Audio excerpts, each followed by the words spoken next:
All rise.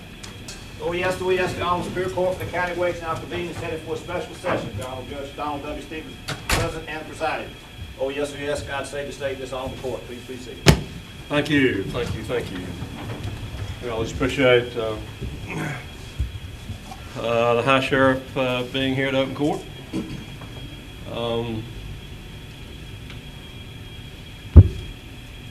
You can expect him here when something important is happening, or as I said to him out there, or when something important has happened. And he's just as likely to open court for you today and out there tonight on the side of the road, change your tire. He's a good man, and we're lucky to have it. Folks, I've been doing this now since I became the senior resident judge in 2000. Before that, I remember Judge Farmer did it a number of years, and it's a really special event, time for the court and for the bar and for everybody affected by the loss of a loved one who was a member of the bar that we honor. So I want to take a moment to thank all of you for being here. It is an important thing we do, and this hearing is so special to so many people. This is a ceremonial session of the Superior Court of Wright County, and we have been convened to honor and pay tribute to 5 members of the Wright County Bar who passed away this last year. Robert B. Broughton, Gordon Bennett Kelley, Howard A. Kramer, Robert R. Reilly Jr., and Prince E. Shyllon. We thank the Wright County Bar Association for sponsoring this event. I normally begin this proceeding by reciting an inscription that appears in the North Carolina Bar Association's memorial notice of deceased members, as those of you who have attended before know, because those words in a very simple way seem to convey the essence of why we gather here today. They read as follows, if you've ever seen one of those notices of the Bar Association: "Grieve not, nor speak of me with tears, but laugh and talk of me as if I were here beside you."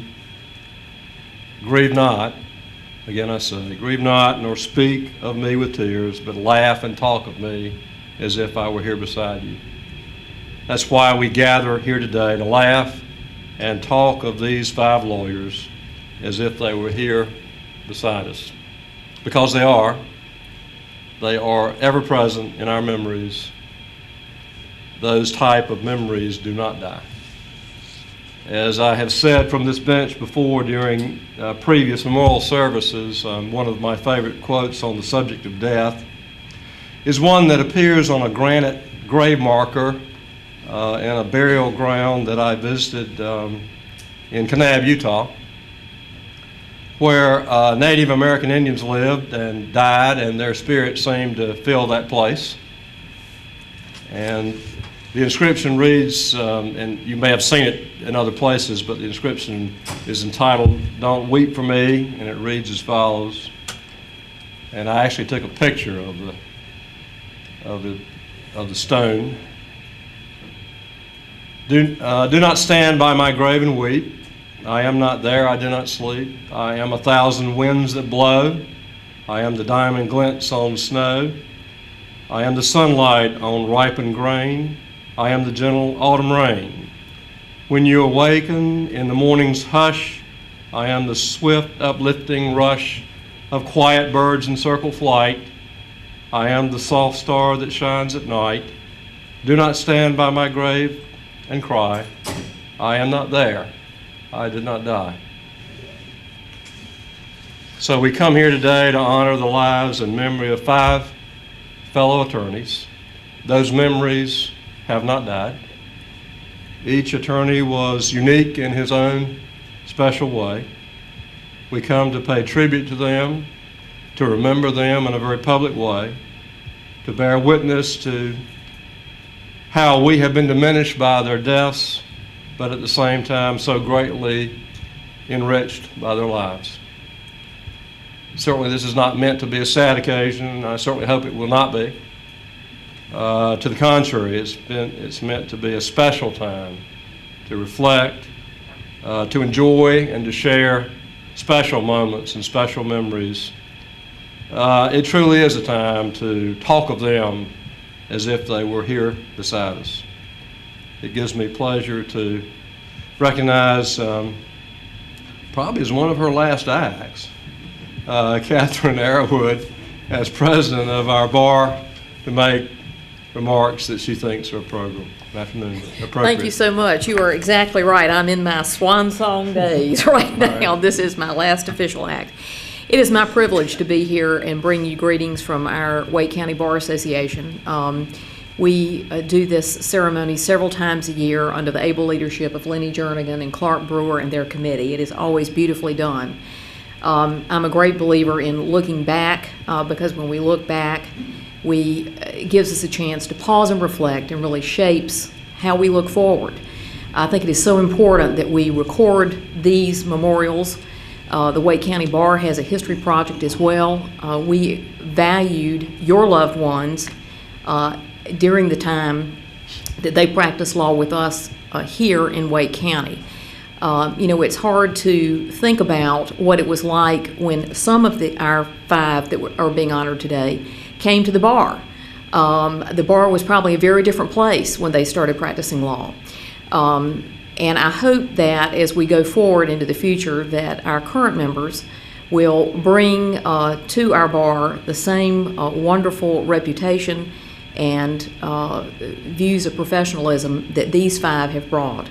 Thank you all for being here. To the families, let me extend our gratitude for allowing your loved ones to be members of our bar and to practice law here. We all miss them as you do, and as Judge Stevens says, this may be a bit poignant and a bit sad, but it's also happy because it gives us a chance to look at their lives and some of the most interesting and fun things that they did, as all lawyers do. Thank you so much for being here. Thank you, Catherine. Let me now recognize Lenny Jernigan, or Leonard T. Jernigan, who chairs the committee and has so ably done for so many years. We're talking about, I'm not sure how long it's been, Lenny, it's been a long time. We appreciate the way you do this, and I'll turn it over to you to take care of the program. Thank you, Your Honor. We're going to have about 5 speakers today. They won't be very long. We'd ask that you hold your applause until the end, and I think you'll appreciate that. The first speaker is Sid Aldridge. Sid is a Raleigh native. He received his undergraduate and law degrees from UNC Chapel Hill. He's been the past president of the Wake County Bar Association and the 10th Judicial District. Presently practices in Raleigh with Nichols and Crampton, and he's going to talk to us today about Robert Broughton.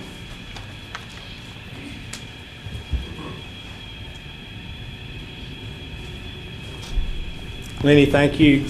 Judge Stevens, Sheriff Harrison, Catherine, Madam President, for however long you got left. My valued colleagues in the bar and friends and families of the ones we're here to remember today. It was 30 years ago that I first met Robert Broughton. But I must say, in those 30 years, I cannot remember an occasion for which I have been more honored and in some respects more challenged than to speak to you today about Robert Broughton. I met Robert in the summer of 1976 while a summer clerk for what was known as the Broughton Law Firm, a collection of outstanding Raleigh lawyers headed by Robert and his brother Melville. That summer began the formation of a special relationship. Robert became my mentor, my confidant, and my friend. A relationship and bond I have had with few others in my life outside my immediate family. The honor is to speak of this man who has meant so much to me. The challenge is to somehow convey to you the essence of Robert Broughton. Robert Broughton was born on November 28, 1924, to what would become one of Raleigh's most prestigious families. He was the son of J. Melville Broughton Sr. and Annie Broughton. His growing up years in Raleigh were spent in public school system, graduating from Broughton High. When Robert's high school friends came over for a study group, It was to Robert's home on Blunt Street, the governor's mansion. I'm told of stories of teenage shenanigans in those halls, the likes of which we have not seen since. However, being the son of a governor did not allow Robert to lead the easy life. Melville Sr. demanded hard work and study, and Robert responded with success in the classroom. His academic success led to his admission to the University of North Carolina. But politics were in his blood, and he served as president of the student council while at Carolina. His education was interrupted by World War II, and Robert served in the Navy on an aircraft carrier in the Pacific Theater. He returned from the Navy to finish his education at Carolina, graduating in 1948. Robert then made a decision, admittedly I have some difficulty in understanding. He was smart and talented, yet he decided to attend law school at Wake Forest. The old gold and black quickly won Robert over. He developed an undying dedication and devotion to the Wake Forest Law School. He valued and was very proud of his legal schooling at Wake Forest. This devotion is evidenced by Robert giving generously of both his time and financial resources to the law school at Wake Forest. He recently endowed the Robert B. Broughton Law Scholarship Fund. Now, being a Tar Heel through and through, I would kid Robert about his deep allegiance to the Deacons. He claimed he pulled for the Tar Heels on the athletic field, but there was no question of his allegiance to the Wake Forest Law School. In 1951, he received his law degree and went to work for the Attorney General's office in Raleigh. He eventually made his way to private practice, establishing a law firm with his brother Melville. He enjoyed a successful career in private practice, doing both trial work and representing corporate clients. On occasion, he used his political savvy to assist clients with legislative matters.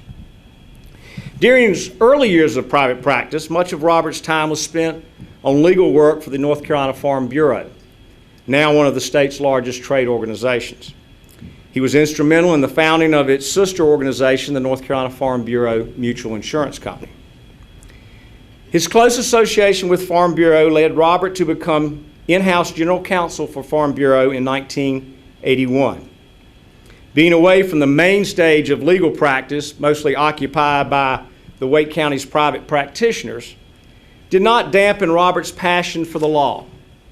It was at the Farm Bureau where Robert truly utilized his vast legal skills. He guided Farm Bureau through the legal minefield occasioned by its exponential growth, and it was not long before Robert became one of the main faces of Farm Bureau. For the rank and file members of Farm Bureau, Robert was as well recognized as any of its elected officials. He was known for his wise counsel, steady leadership, and unmitigated loyalty to Farm Bureau and its members, the farmers of North Carolina. His unsurpassed value to Farm Bureau was acknowledged in 1992 when he received the Distinguished Service Award to Agriculture, the highest award given by the Farm Bureau. Robert retired from Farm Bureau in 1993 and took an of-counsel position with the law firm then known as Maupin, Taylor & Ellis. It was only a few years ago that failing health kept him from spending his days at the office, where he loved the discourse with his colleagues and the experience of the hustle and bustle of a law firm. His legal career was filled with service to the bar. He served on the executive committee of the Wake County Bar, and I can personally attest he never missed a monthly luncheon meeting. He loved to visit with his friends in the bar. Those relationships were so very important to him. He also served in other community capacities, including chair of the Raleigh Housing Authority, a member of the board of directors of the University Press at Chapel Hill, and a member of the American Agricultural Law Association. He found time to publish more than 126 articles on agricultural law. He was visible in the community, working with the Boy Scouts, the Wake County Heart Fund, the Kiwanis Club, and his favorite charity, the Raleigh Rescue Mission. His spiritual commitment led to service on the vestry and as a senior warden at St. Timothy's Episcopal Church. There was nary a community board or organization that was not touched in some way by Robert Broughton. His hobbies and avocations were many, but he loved big game hunting. He traveled from the Yukon to Africa to North Dakota, fulfilling that passion. I would commend to you a tour of his rec room guided by his wife Sumner. In that rec room, there are truly remarkable trophies from his hunting exploits. Although Robert's accomplishments are significant and many, I have yet to tell you of his most crowning achievement. That was winning the hand in marriage of Sumner, his wife of 34 years. As proof that the practice of law can pay significant dividends, Robert and Sumner met when she visited his office to consult on a legal problem she had. Robert recognized that Sumner was too good for just an attorney-client relationship, and they soon began dating, and after courtship of a year and a half or so, were married in 1973. They spent 34 years in mutual devotion. Sumner, Robert was one smart man for holding on to you. I could go on about Robert's biographical background, his accomplishments, and his awards. They would exceed the page limit before a brief in our Court of Appeals. I could stop my presentation right here and be satisfied that I've shared with you the public manifestations of this truly generous and talented man. A man who gave so freely of his time, money, and talents to enrich the bar, his community, and his alma mater. But if I stopped now, I would not have told you the important stuff. The stuff that this list of accomplishments does not truly disclose.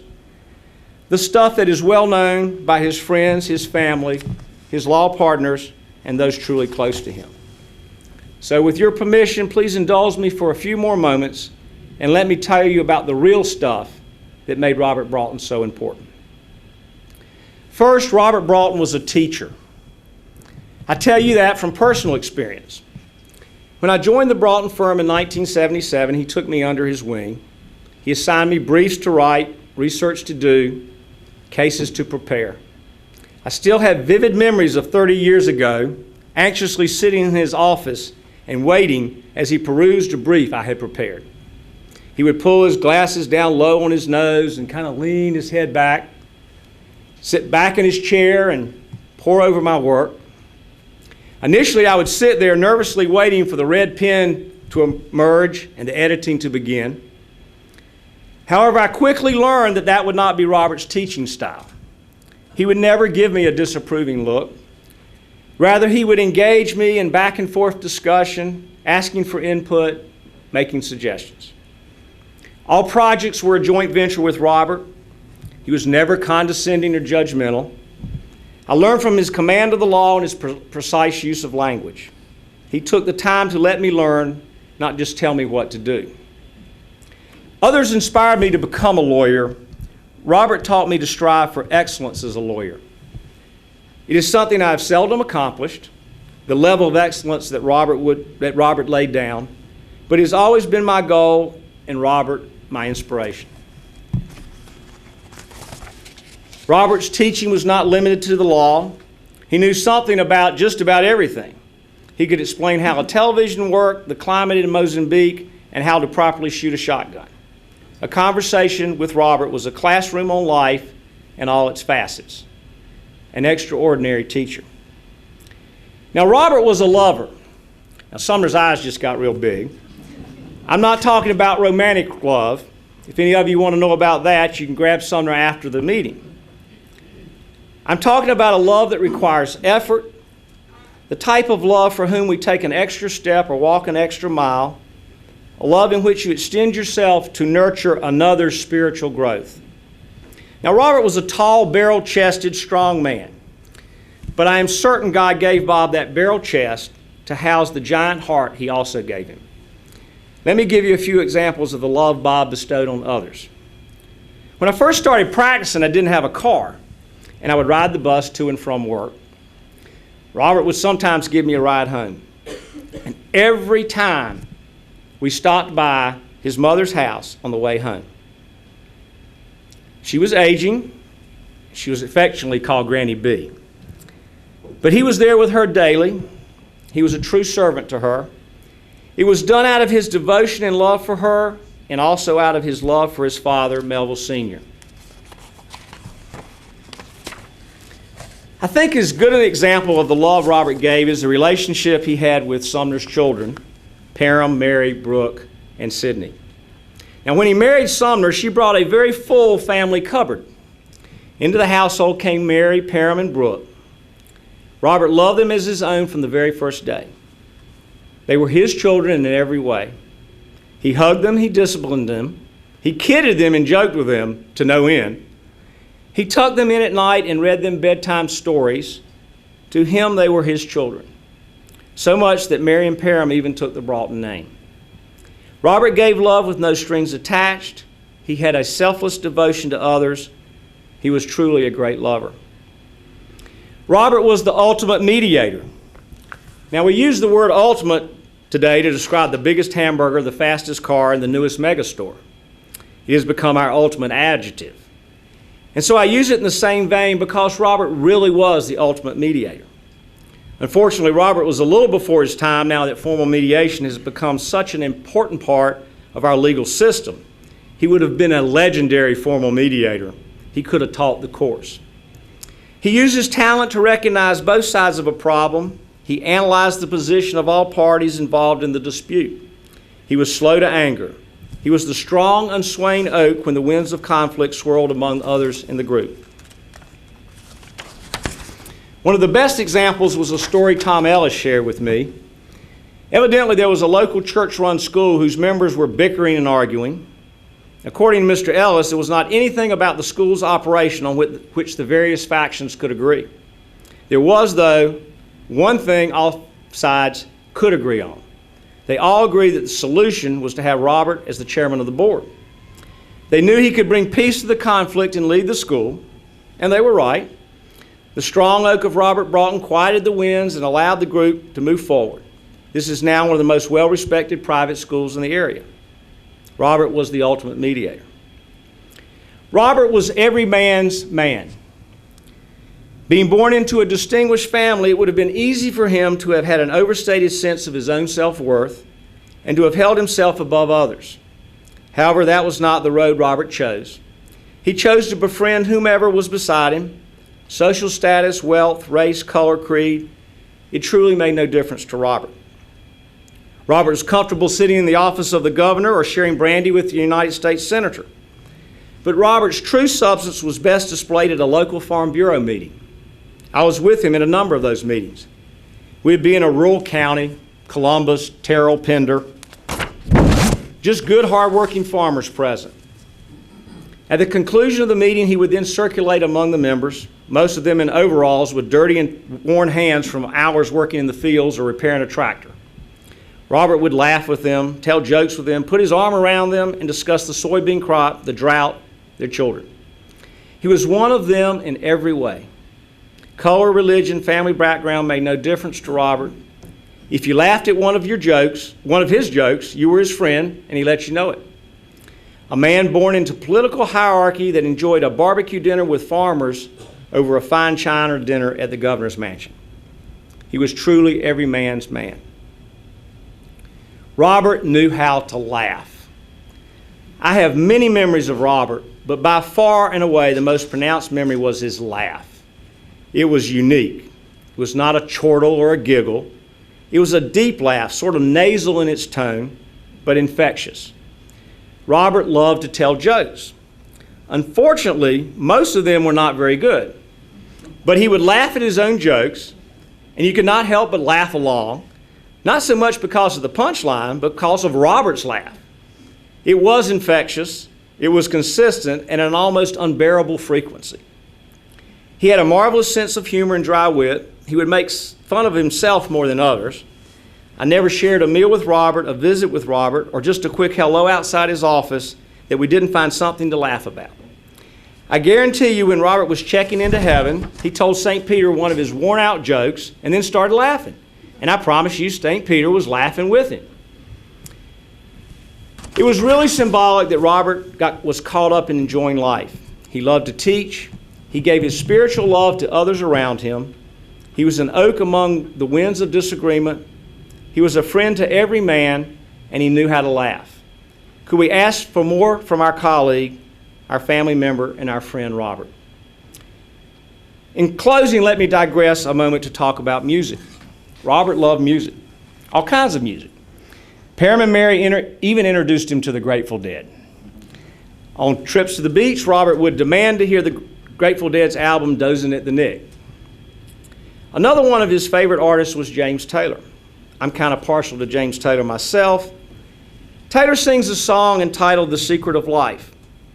I think it would be appropriate to close with some lines from this song because Robert truly knew the secret of life. The secret of life is enjoying the passage of time. Any fool can do it. There ain't nothing to it. Nobody knows how we got to the top of the hill, but since we're on our way down, we might as well enjoy the ride. The secret of love is in opening up your heart. It's okay to feel afraid, because anyone knows that love is the only road. And since we're only here for a while, might as well show some style. Give us a smile. Isn't it a lovely ride? Sliding down, gliding down. Try not to try too hard. It's just a lovely ride. Now, the thing about time is that time isn't really real. It's just your point of view. How does it feel for you? Einstein said he could never understand it all. Planets spinning through space, the smile upon your face. Welcome to the human race. Some kind of lovely ride.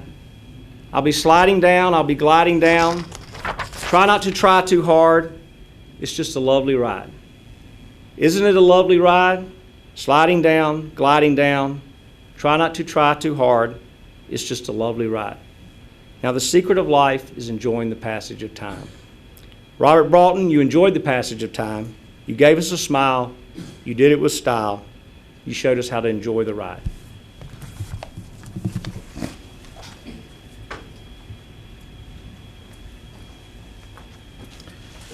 Thank you, Sid. It's a real pleasure to introduce Wright Dixon. He is a graduate of Duke University and UNC Law School. He's been retired since 2002 from the firm he founded, Bailey and Dixon in Raleigh.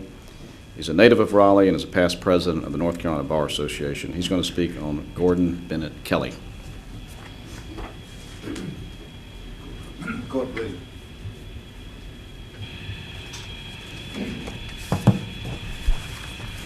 Gordon Bennett Kelley was born September 29, 1927, was a Charlotte native who moved to Raleigh.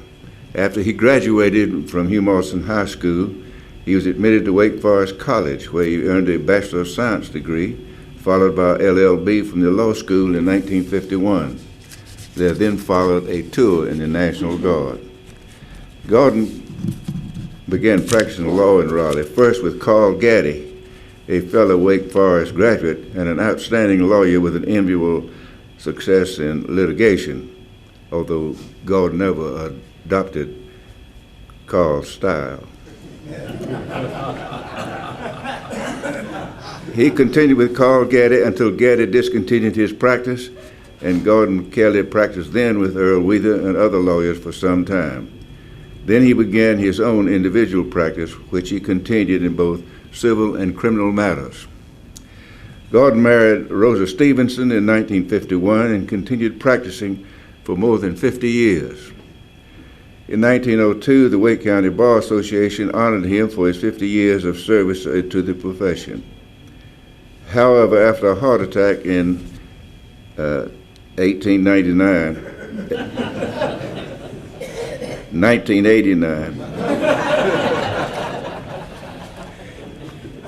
I must confess that I was really confused about that. I thought it was probably sometime later. His area of practice was limited, although he continued to serve when appointed as attorney in district court cases until his death on July 28, 2007. The years of practice of law is not the sum of the life of Gordon Kelley. He had an abiding love for people and an appreciation of literature, music, art, and drama. In the latter, he was an active participant, playing roles in local productions of Carnival, Dark of the Moon, My Fair Lady, and Sherlock Holmes, in which he received a reward for his role as Mr. Watson. In addition to the theater, his regard for other people with whom he shared their loves of playing, music, painting, and dancing. He participated in several social and dance clubs and remained interested in the lives of other people until his life's end. his son Grayson Gordon Kelley, Chief Deputy of the North Carolina Attorney General, his daughter Sharon Stanley and her husband Dade, as well as 4 grandchildren, Kevin, Jennifer, Thomas, and Keith, surviving. Also surviving is his former wife, Rosa Stevenson, nieces and nephews.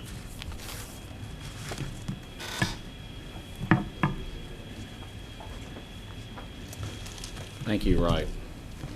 Our next speaker is Robert Morgan. He's a native of Harnett County, graduated from East Carolina University and received his law degree from Wake Forest. He served as United States Senator for North Carolina from 1975 to 1981.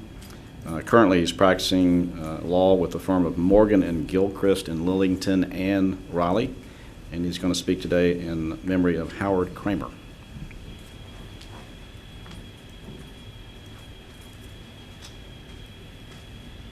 Please, Judge Stevens.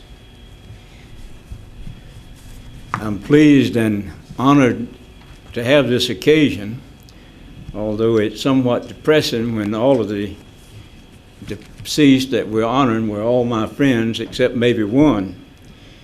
But I have the opportunity and privilege of saying a few things about my longtime friend of more than 30 years, Howard Kramer, whose wife is here with us on the front seat today.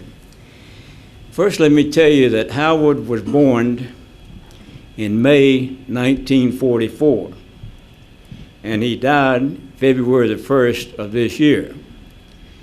I first knew Howard Kramer when I was serving in the Department of Justice, and I was told that there was a young man in the department waiting, or not in the department, who was a school teacher in Raleigh, but that he had obtained his law license and would be interested in working in the department. Well, I interviewed Howard, and I found that he originally was born in New York. As we talked earlier, he sort of rambled around and got a bachelor's degree from the University of Wisconsin and ended up over at the University of North Carolina in law school, where he obtained his law degree in 1969. But there was a little question of residency and domicile, so he taught school temporarily here in Raleigh. Well, I interviewed Howard and was very impressed with him, with his interest and his youthfulness. And that's what we were concentrated on in the Department of Justice at that time. And so he became an assistant attorney general shortly. And he stayed in the attorney general's office until 1980, the latter part of 1980. As a young attorney in the Department of Justice, he participated in all kinds of legal matters.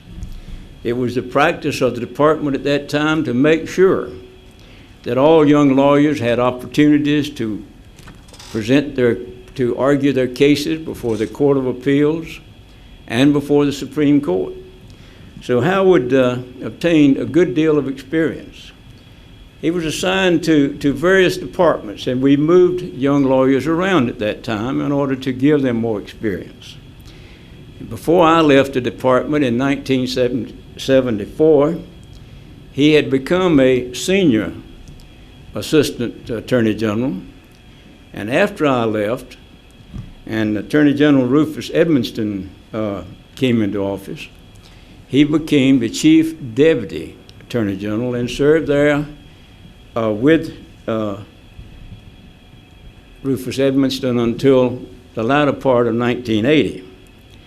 After that, he became the executive director of the North Carolina Sheriff's Association and was well known all across the state.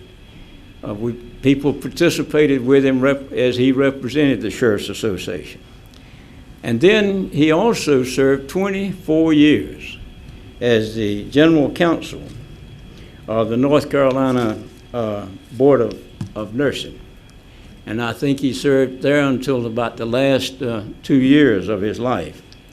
But he developed expertise not only in general law, but in administrative law. And he practiced in that area primarily until his death. It's interesting enough that Judge Stevens gave a quote where he said that we should laugh and talk with me if I were there. And Judge, that gives me an opportunity to tell some of my experiences with Howard, which I was going to tell anyway. We worked together, you know, while I was in the Attorney General's office, I campaigned for the U.S. Senate. And I went to the Senate in 1975, and I found a group of supporters that I had not expected to find. I immediately was invited to dinner by the chairman of the board of one of the substantial boards.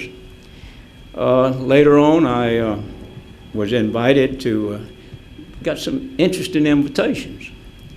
I was invited to speak in a number of places across the country in support of the Israel bond issues. I had no earthly idea why someone who was born on Route 1 Lillington would give a major address in the hotels in Washington, in New York, to a full ballroom of supporting Israel bond issues. I still was puzzled about it. Later on, there was dedication of a synagogue in North Carolina, and I'm not saying that I dedicated the synagogue, but I was invited to speak there. So one day, Carol Leggett, who had been with me in all of my political career and legal career, called Howard and said, "Howard, why is the senator being invited to speak at so many Israel bondish campaigns?" He said, "Well, I'll tell you." He said he is the first one in North Carolina to ever hire a Jew as a member of the Attorney General's staff. Well, it's sort of surprising. Carol said, "Well, Howard, we didn't hire you as a Jew. We hired you as a very capable attorney who just happened to be a Jew." And at that time, Carol said we had a number of lawyers who were Jewish, and that Carol, they had been selected solely on the basis of their background, the legal background, and their education. Well, you know, after I'd been in Washington about 2 years, along came Jimmy Carter, a Baptist who made no effort to conceal his strong Baptist beliefs. And I was beginning to work for him in the general election. And so Howard came along to help. And Howard had this idea, and you know, Carter was a Baptist, and it was the Baptists that brought the Jews into Charleston, South Carolina. Well, you know, that was sort of history to me, and I took his word for it, and we sort of used that campaign. Well, knowing that I was going to be here today, I decided I better make sure that I was talking facts. So I went and got the book by Eli Evans. Some of you remember that Eli's father was the mayor of the city of Durham for a long time, and he was a great scholar. But he wrote a book on Judah Benjamin, the Attorney General of the Confederacy. And I began to do my research, and I found out that Howard knew more than I thought that he and I together knew. In 1800, there were 2,500 Jews in America. Over 500 of them were in Charleston, South Carolina, where the majority of the people were Baptists. It comes out that when there was a push against the Jewish people in Spain and Portugal and some other countries, they came to one of the islands in West Indies. And from there, they were welcomed to come into Charleston. And one of the reasons they came into Charleston was that the charter there was written to provide opportunities, it said, for people of all faiths to become a part of the community. And today, you will find there are more synagogues in and around Charleston, South Carolina, than any other part of this country. So Howard and I had an interesting experience politically and legally. He was a very fine person. He spent the last 24 years of his life as general counsel for the Board of Nursing and as well as other administrative organizations. So I'm pleased to have an opportunity to say a few words about my longtime friend, legal friend, and political friend. Thank you. Lenny, we need, for the record, to reflect that when Senator Morgan said he was going to tell Howard Kramer stories, that Howard Statisci got really nervous back there in the courtroom. I just want to note that. So noted, Your Honor. Fred Waddel is with us today. I'm glad to have him here. He has degrees in special education from East Tennessee State University and Tennessee Technological University. He's currently the Senior Vice President, Government Relations for Easter Seals in North Carolina, and he's going to speak in memory of Robert Reilly.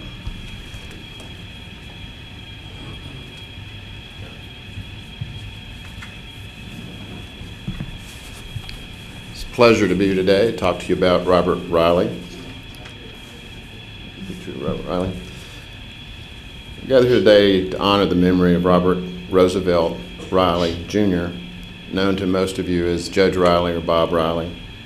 Bob's best remembered for his work life as a member of the North Carolina State Bar, his many years of service as an Assistant Attorney General with the North Carolina Department of Justice, and over 20 years as an administrative law judge in the North Carolina Office of Administrative Hearings. He retired in 2000, and with us today is his wife of 35 years, Carol, and she's been graciously supplied me with some information about Bob's life. He was born June 16th, 1947, and he died May 15th, 2007, this year. Bob was born and raised in his early years in New Jersey. And one of the reasons I'm here today is that Bob was born with physical disabilities and lived his life, all of his life, with the physical challenges of cerebral palsy. He was a very tenacious person, very strong-willed. And it was from his battle with his disabilities that sometimes there were a few misguided people around or some overprotective people who would think Bob could not do things. That, I think, caused Bob to be very tenacious, very single-minded, and as he was quoted in the Tar Heel of the Week article once, he said, "I've been able to overcome them." Then he would smile, this broad smile, and say, or circumvent them. So he didn't let people stand in his way.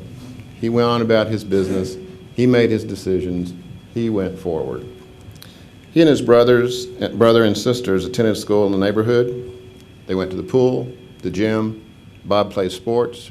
He usually won, but he usually got injured. He still played sports. He had to succeed.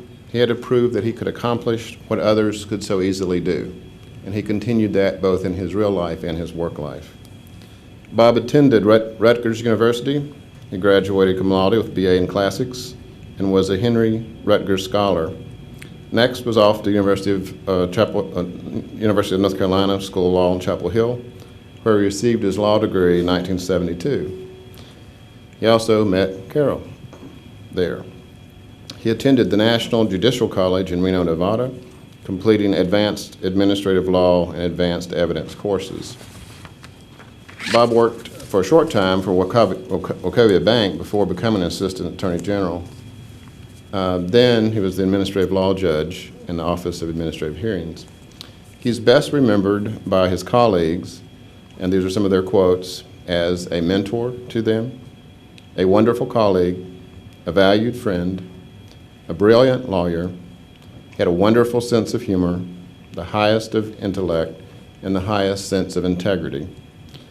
And for those of you who may have appeared before him in a hearing, one colleague said, People admired Judge Reilly's wit and intelligence.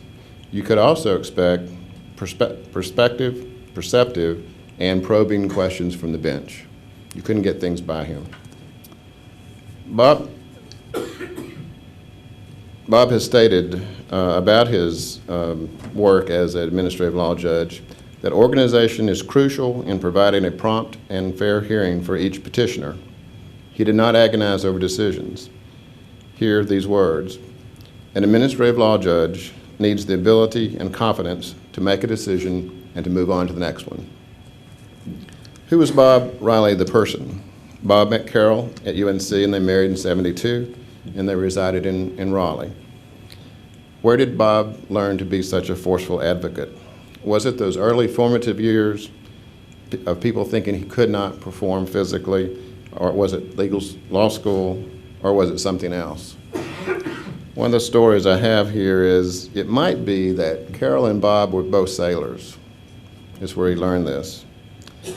In their free time, they would sail. Sailors, if you know about sailing, have to be pretty independent.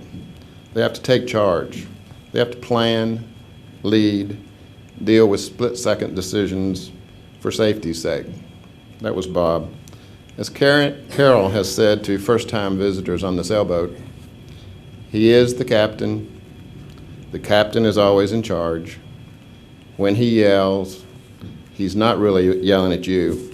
That's part of the fun of it. You don't move until he tells you to move.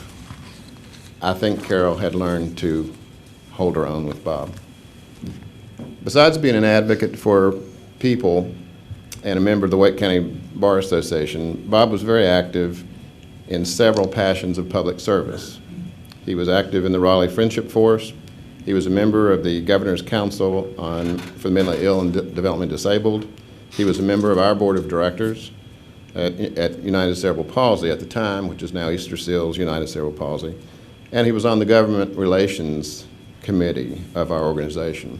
He continually pushed us to advocate for issues of people with disabilities. Some of our staff remember his quick wit, his determination to make a difference, yet his kind and gentle questions that would probe us to push forward.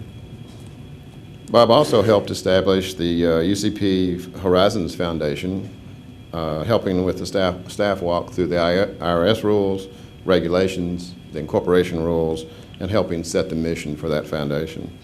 One of Bob's last acts was supporting the effort of the Governor's Advocacy Council for persons with disabilities to be designated by Governor Easley as an independent agency representing persons with disabilities. That decision has now combined that organization with the former Carolina Legal Assistance, which has become an independent agency. That's truly a great moment for people with disabilities to have independent representation. And finally, as another colleague has said, he was always leading by example. He could bring a smile. His life and memory are precious. Okay. It's my pleasure to introduce Mohammed Shyllon. He was born and reared in Sierra Leone, West Africa. Came to the United States in 1970. He's a graduate of St. Augustine's College and received his law degree from North Carolina Central University School of Law. He's going to speak today on behalf of his brother, Prince Shyllon.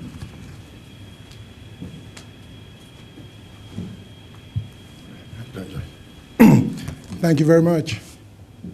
Unfortunately, I have a bad voice today, and those who knew Prince will attest to the fact, or might attest to the fact, that he may have had something to do with my voice being gone. So, not being able to come here and say something, but that was Prince. He was a very funny person. The other thing is, I have to thank the committee, the Memorial Committee, distinguished members of the bar, members of the audience, of course, last but not least, Judge Stevens, for allowing me or giving me the privilege to be here today. As I stand before you, I'm reminded of something I once read by a former White House secretary by the name of James Haggerty. He said he once discovered a Frenchman in Paris who, after 2 shots of double martinis, can tell the nationality of everyone who's been to his bar. And so this bartender said, after people have had 2 shots of double martinis, a Frenchman will want to make love, a German will want to brag, an Italian will want to sing, a Spaniard will want to dance, and an American will want to give a speech. So I'm not here to give a speech. And I'm also careful about giving a speech because I know at the end of the day, my wife, who wanted to be here today, but unfortunately is not feeling too well, will be eager to find out what I said here today and how did things go. And I do not want to say to her that at the end of my talk, that people came to me, shook my hands, and said to me, the best thing I did was when I sat down. So, and also, I am privileged to be at the same stage with someone like Wright Dixon, who was a mentor to us for many, many, many years. We've known Mr. Wright Dixon for a long time. And I remember many years ago, I did a trial work. I was trying a case against Mr. Wright Dixon and I think Mr. Macmillan Sr., Robert Macmillan. And during the break, Wright and I started talking, and I kept calling him Mr. Dixon, Mr. Dixon. And at the end of the day, he pulled me to the side. This was part of my learning of American culture, even though I had lived here for a while, but I was still in the learning process. So Wright said to me, he may not remember it, he said, Mohammed, please call me Wright. Don't call me Mr. Dixon. I said, well, where I come from, someone your age, I have to call you Mr. He said, well, in America, when you call someone Mr., it means you're after him. You're about to kick his, you know what. You know? So, Wright, I thank you very much for holding my hand and walking me through the American culture, because you never learn, no matter how long you live on this earth. But, and finally, as a member of the profession, the legal profession of which from day one in law school we are told, or we are warned, not to say something that may be subject to multiple interpretation, I'm going to be very careful not to say anything that may be misconstrued, because it also reminded me of something I once read of the late Chief Justice Al Warren. When he was governor of California, I read where he had appeared before an audience, a political audience, and in his exuberance or euphoria of victory, he had said to the audience how pleased he was to be before such a dense audience. And someone in the back shouted, don't be too pleased, not all of us here are dense. So, but I'm pleased to be before this wonderful audience and to talk or speak about Prince. Well, Prince and I, everyone knew us as brothers. But I have to let the secret out. We were cousins, but everyone called us brothers. But in a way, in the true African tradition, we don't have vocabulary for cousins. So we do have vocabulary for brothers. So in that sense, we were brothers. And of course, people always wanted us to be brothers. We carried the image of that we were brothers. We practiced together for over 20 years. So his loss meant a lot to me and members of the family. But as Mr. Jenigan mentioned, I am originally from Sierra Leone, West Africa. And Prince my cousin, who was 5 years older than I, came from there in 1968. I came to this country in 1970. Prince came straight from Sierra Leone to Raleigh, North Carolina to attend Shaw University. And I came here in 1970 in Cincinnati. Not too long, Prince asked me to come down here and join him. So Prince attended North Carolina Central University in 1972 after graduating from Shaw University that same year, and finished law school in 1975. He did not take the bar. He decided to teach. So for several years, he taught school at St. Augustine's, but did take the bar in 1977 and passed. And at that time, I had finished law school in 1976 and became a member of the bar. So Prince and I started practicing together in 1977. Prince attended one of the most elite high schools in Sierra Leone. That was a missionary school known as the Sierra Leone, or the Catholic Mission Society Grammar School. And that school is very renowned for its quality of education. And that is not my alma mater, but Prince is a product of that school, came down here, and so we knew he would do well when he left Sierra Leone and came over here to go to school. For those of you who never knew him, he was a very easygoing person. And I'm not here to try to say too much about him, because we've said a lot in other occasions about Prince. But for those of you who knew him, he was a very easygoing person. He did not engage, he did not have a confrontational style. He was a guy who was very diplomatic in resolving differences with people. I was more abrasive than he was, but overall he was what you may refer to as a perfect gentleman. But you know, in life, no matter how perfect a gentleman you are, there will be times when you will have differences with people. But Prince was a loss to the family. Last year, about the same time, I was on my way to Africa to visit, not having been there for so many years. And it was almost a year to date when I saw his wife in the parking lot in front of our office, and I asked her for him, and she said he was upstairs. I said, tell him I'm leaving tomorrow. And we were always very close. He was always a very funny guy. So we always spoke about different things. So while I was telling his wife I was leaving, she said I would tell him I would have him call you. It was a shock to me while I was in Africa when word came that Prince was very ill and was about to die, because I never saw him sick, never saw any sign of it. In a way, if he was ill, he did a good job by disguising it whenever we met, because we saw each other almost daily.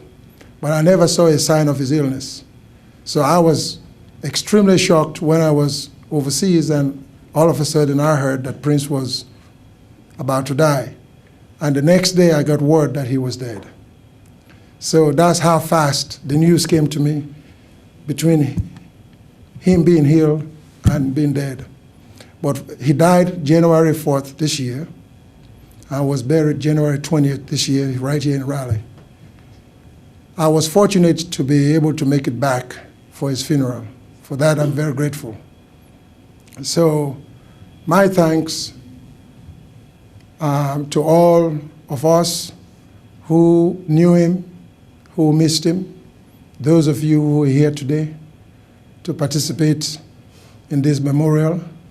I thank the bar for this wonderful tradition of remembering those of us, because at the end of the day, when you're gone, these are the activities that will make people think of you as to what you've done and how you lived your life.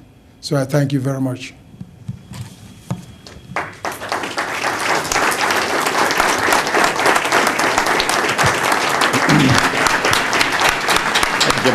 round of applause to all the speakers who have been absolutely fantastic. Terrific. Mohammed, I noticed that you called me Mr. Jernigan, so I'm kind of concerned. Maybe I've got some kicking coming my way. I wanted to take this time to thank the committee, and I'd like them to stand. I'm not sure Earl Purser can stand, but maybe most of you can. Anybody out there in the committee, thank these guys for what they do. It's just a tremendous job. I'd also like to thank Betty Jo Creed. Is she around? Betty Jo, stand up, and Christy Brown in my office. They do a lot of the heavy lifting. And of course, Robbie Worley, who's been doing this for years, and we really appreciate you taking the time to do that, as well as Robert Merritt, who's our videographer back there. We really appreciate the opportunity to do this for the bar. We enjoy it tremendously. We hope it serves a purpose. And when you hear you guys talk about these gentlemen and many ladies that have been at the bar, it makes it all worthwhile. So, Your Honor, I'm going to turn it over to you for closing remarks. Thank you, Lenny. Again, I want to thank Lenny and his committee members for assisting and making this possible, as they have done so many years in such a fine fashion. You know, I knew all of these lawyers.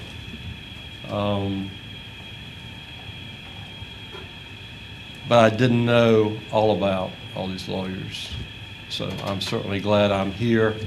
I'm glad I know now more about each one of them, and it makes me appreciate them more, having shared the moment.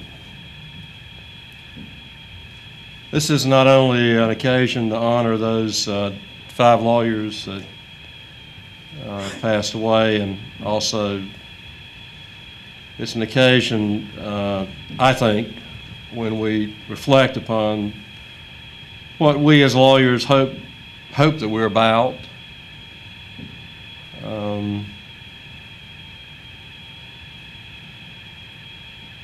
What we as lawyers hope may be said of us when our names are read in a courtroom in a ceremony such as this. The late Pat Pope, I don't know if some of you certainly knew Pat, who practiced law in Harnett County. I know Senator Morgan knew him. I'm sure many of you did. He practiced there for many years before his death, and he had a favorite quote about the kind of lawyer that he always wanted to be, and I have always enjoyed that quote because I agree with him. Pat would say, a great lawyer is a person whose self-control is equal to all emergencies, who does not make the poor man conscious of his poverty, the obscure man of his obscurity, or any man of his inferiority or his deformity, who is himself humbled if necessity compels him to humble another,